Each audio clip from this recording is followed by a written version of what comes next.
हम लोग डायरेक्ट सीधा कुछ बोल नहीं सकते।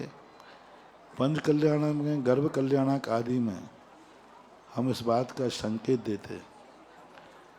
मैं ये बात नहीं कहूँगा कि तुम संतानें अधिक पैदा करो। मैं यह जरूर कहूँगा कि हर नारी अधिक से अधिक जिनेंद्र भक्तों को पैदा करे।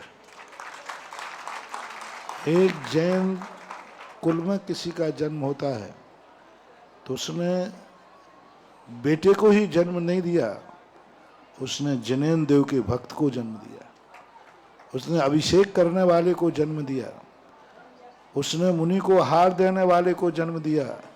यहाँ तक कि जैनी के यहाँ कोई बेटा बेटी जन्मा है तो उसने बेटा बेटी को जन्म नहीं दिया, एक मुनि और आरिका को जन्म दिया।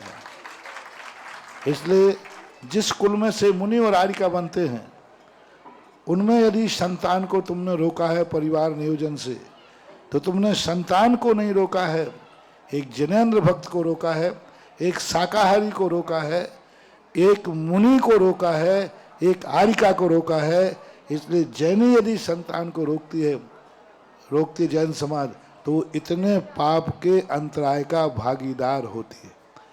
वे रोकें जिनके पापी लोग हैं, जो शराबी है, जुआरी है, मांसाहारी है, वे यदि संतान को रोकते हैं तो अच्छा है, क्योंकि जितनी कम संतान होंगे उतने कम जुआरी, शराबी, मांसाहारी होंगे।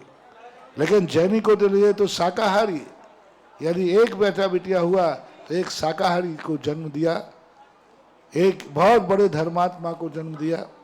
ये सोच यदि जैन समाज का बन जाए तो फिर जैन समाज सीमित संख्या करने की अपेक्षा अधिक संख्या करने की को मजाक नहीं उड़ाएगी। जिसकी कम संतानें होगी उसकी मजाक उड़ाई जाएगी कि तुम कैसी पापन है जो तेरे यहाँ एक ही बेटा है, यानी एक जिनेंद्र भक्त है, एक शाकाहारी है, एक मुनि है।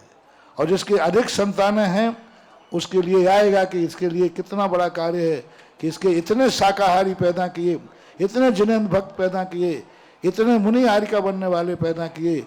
अधिक संतान वालों की प्रशंसा, कम संतान वालों की मजाक होना शुरू हो जाएगा।